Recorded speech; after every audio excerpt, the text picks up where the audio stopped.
Here's our latest installment of the Sow's Ear Chronicles about an alteration that I've been doing, which you probably may have been following. So I was a little bit concerned about the final fit of this kilt because of the alteration that I was doing from the former measurements to the current measurements. And because this isn't a profound alteration, I haven't had to pull it apart and re-sew the pleats with a new taper. So it looked like there was going to be an excessive amount of shaping in the front apron, because certainly it had been in the previous, in the kilt before it was altered. So I invited the client to come in. He did so. I fitted it to his body, so I put it on him, and we've seen this elsewhere, where I put it on the client, mark where the strap is to go, fasten it, and then set it on him again, and double check the fit across the waist and also the length. Now, I'm going to move this strap forward about an inch and then refasten it, but I was right by dropping the strap and buckle to 2.5 inches from the top. I've shortened the kilt a proper amount.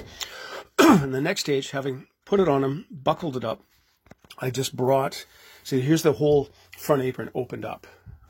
And basted onto the canvas, as you can see. So what I had done was I buckled the kilt on him and then just pulled the apron across him and then marked with chalk where the edge of this apron piece met the first pleat at the waist and the hip. And then got it off of him, and of course I'm doing this single-handedly now. I can't do this very elegantly. But having done that, I then, pardon me while I just put my phone there for a second, I then measure from the edge of the first pleat to my mark, and it's 22 inches, which is what I'd predicted. But again, I wanted to be sure, and in cases like this, I've learned to trust my hunches. When sort of you get a nasty feeling at the back of your mind that, I'm not going to sure if this is going to work. Take the time and check, because then I found that the measurement at the hip is 23, which is what I'd been hoping for, because again, my work tends not to have a tremendously dramatic A-line, generally about, plus an inch from waist to hip. So that's great. I can now carry on with this tailoring in the certain knowledge that it's going to fit him properly and it's going to look well. With alterations, of course, we don't paint ourselves into a corner.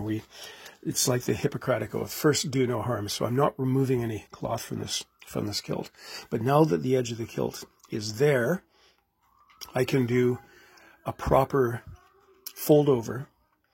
And actually, wrong. The edge of the kilt is going to be there. So in the next episode, you'll see how I handled that. But there we go. When in doubt, call the client in for a fitting. It achieves a number of things. One, peace of mind for you. Two, I've yet to meet a client who didn't consider this to be a pleasurable experience, because they're getting they can see they're getting their money's worth. They can see the effort I'm putting into it. Just frankly, men don't spend enough time being fussed over with their clothing.